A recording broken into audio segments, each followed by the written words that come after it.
एमालेको सचिवमा पनि ओलीले प्रस्ताव गरेका सबै विजयी, भीम आचार्य र टंक कार्की पराजित। कांग्रेस जिल्ला सभापतिमा देउवा र पौडेल बराबरी।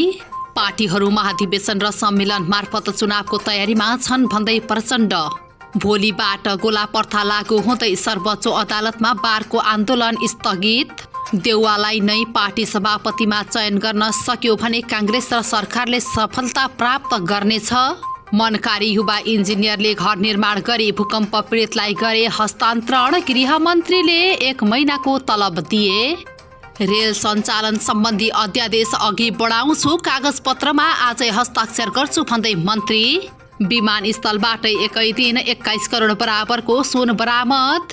कोरोनाको भेरिएन्ट रोक्न यात्रा व्यवस्थापन आदेश जारी गर्न मन्त्री परिषदको निर्देशन। विवाह गर्छु भन्दै बारीमा लगे 17 वर्षीय किशोरी माथि बलात्कार। अब हेर्नुहोस् पूरा समाचार। आदरणीय दर्शकबिन नमस्कार, तपाईँ यति बेला हेर्दै हुनुहुन्छ सुनौरो नेपाल न्यूज युट्युब च्यानल।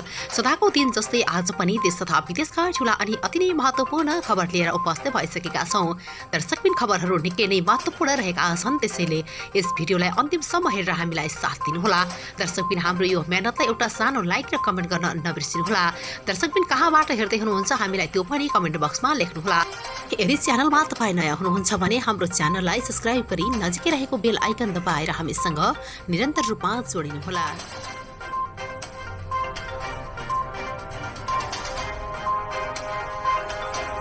नेकपा एमालेको सचिवमा पनि अध्यक्ष केपी शर्मा ओलीले प्रस्ताव गरेका सबै उम्मेद्वार विजयी भएका छन्। ओलीको सोचे विरुद्ध उम्मेदवारी दिएका भीम आचार्य र टंक कार्की पराजित हुनुभएको छ।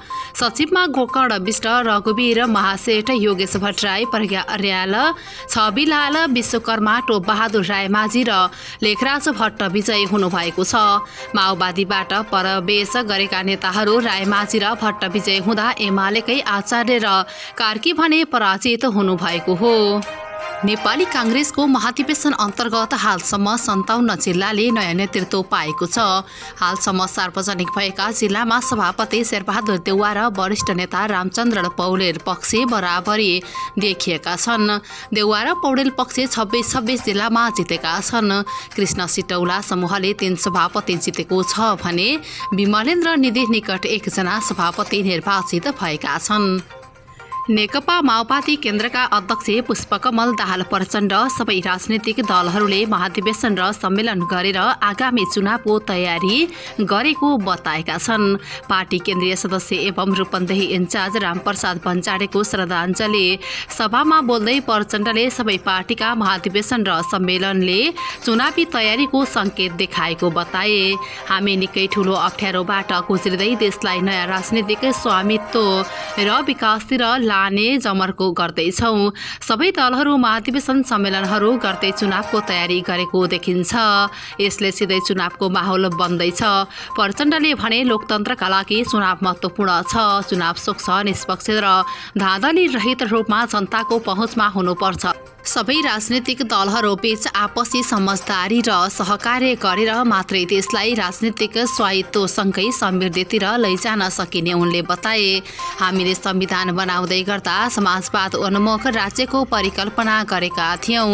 त्यही समाजवादको यात्रामा सबै जनतालाई प्रशिक्षित गर्दै समृद्धिको नयाँ यात्रामा हिँडाउनु छ उनले भने।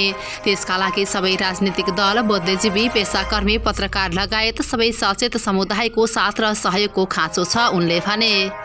नेपाली कांग्रेसका प्रभावशाली नेता तथा गृहमन्त्री बालकृष्ण खाँडले शेरबहादुर देउवाको नेतृत्वमा पार्टीले गति लिएको स्पष्ट पारेका छन्। वर्तमान सभापति देउवाले 14औं महाधिवेशनमा सभापतिमा नै उम्मेदवारी दिने पनि उनले स्पष्ट पारे। देउवा सभापति भएपछि पार्टीमा कहिल्यै पनि शक्तिको दुरुपयोग नगरेको, बरु सबैलाई मिलाएर नै लैजान खोजेको उनको दाबी छ। नेपाली कांग्रेस लोकतान्त्रिक पार्टी हो, त्यसमा केही मतभेदहरू हुन सक्छन्, सक्छन्, तथापि त्यो अस्तित्वलाई पनि स्वीकार गर्नु सक्नुपर्छ भनेर भने। अस्तित्व, समन्वय र एकतामा जोड दिने नेतामा शेरबहादुर देउवा अब्बल हुनुहुन्छ। त्यस कुरामा हामीले दिव्यता राख्नु पर्दैन। नेपाली कांग्रेसको महाधिवेशन घोषित मितिमय हुन्छ, त्यसको व्यवस्थापन गर्नुपर्छ भन्नेमा हामी लागिरहेका छौँ। शेरबहादुर देउवा देशको प्रधानमन्त्री र पार्टी सभापति पनि हुनुहुन्छ। फेरि पनि उहाँले सभापतिको उम्मेदवारी दिन कुरा छ, त्यसो गर्नु आवश्यक छ। उहाँ नेपाली कांग्रेसको खारिएको नेता हो, सबैलाई समेटेर जान सक्ने उहाँको क्षमता छ। शेरबहादुर देउवा अन्य राजनीतिक दलहरूसँग पनि समन्वय गर्न सक्ने क्षमता भएको एउटा नेता हो। नेपाली कांग्रेसमा अन्य नेताहरू पनि स्थापित हुनुहुन्छ। रामचन्द्र दाई पनि अत्यन्तै त्यागी, बलिदान र योग्य नेता हुनुहुन्छ, त्यसमा दुई मत छैन। तर नेपाली कांग्रेसभित्र सभापति एकजना व्यक्ति र प्रधानमन्त्री अर्को व्यक्ति हुँदा नेपाली कांग्रेसभित्र द्वन्द्व बढेको र त्यसपछि भएको निर्वाचनमा पार्टीले चाहे जस्तो परिणाम ल्याउन सकेको छैन। भौतिक पूर्वाधार तथा यातायात मन्त्री रेणु यादवले रेल सञ्चालनका लागि अध्यादेश ल्याउने र सो सम्बन्धी कागजातमा आजै हस्ताक्षर गर्ने बताएकी छन्। रेल सञ्चालनमा चासो नदेखाएको भन्दै लोसपा धनुषाले आन्दोलन गरिरहेका बेला मन्त्री यादव जनकपुर स्थित रेलवे स्टेशनको अनुगमन गरिन्। सो क्रममा उनले भनिन्, अध्यादेश मार्फत रेलवे कानून ल्याउने तयारीमा सरकार लागेको छ। आजै काठमाडौँ पुगेर सम्पूर्ण कागजातमा हस्ताक्षर गर्छु। मन्त्री यादवले एक हप्ताभित्र कानून प्रक्रिया पूरा हुने पनि बताइन्। उनले कर्मचारी भर्ना प्रक्रिया पनि छिट्टै थाल्ने र यो आर्थिक वर्षभित्रै जनकपुर जयनगर रेल सञ्चालन आउने दावी गरिन्। उनले अर्थ मन्त्रालयलाई जानकारी गराइसकेको र अब बजेट पनि अभाव नहुने बताइन्।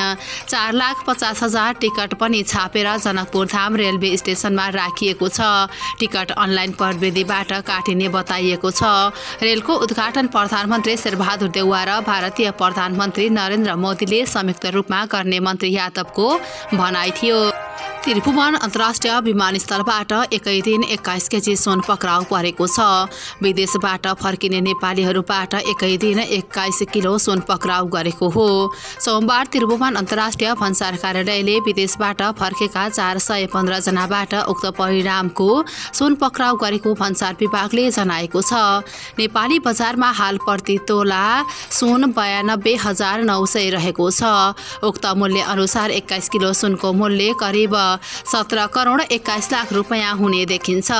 सामान्य रूपमा यो परिणामको सुनको कर करिब 2 करोड रुपैयाँ तिर्न पर्ने हुन्छ। त्रिवी भन्सारका प्रमुख महेश भट्टराईका अनुसार अधिकांशले बाला बनाएर सुन लगाएर आएका थिए। उनीहरूलाई सामान्य अनुसन्धान गरेर छाडेको बताए। विदेशबाट आउने सोझा नेपालीलाई बोकाएर एकै दिन 21 किलो सुन बरामद भएपछि भने भन्सारको चेकिङमा कडाई गरेको उनले बताएका छन्।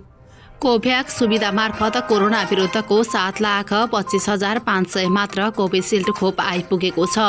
कोभ्याक्स सुविधा अन्तर्गत प्राप्त गर्ने 60 लाख मात्रा खोपमध्ये पहिलो खोप सोमबार बेलुकी 7,25,500 मात्र कोभिसिल्ड आइपुगेको हो।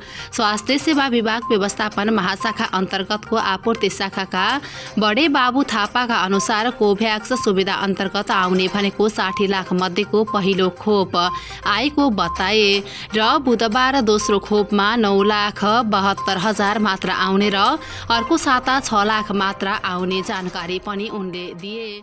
नेपालमा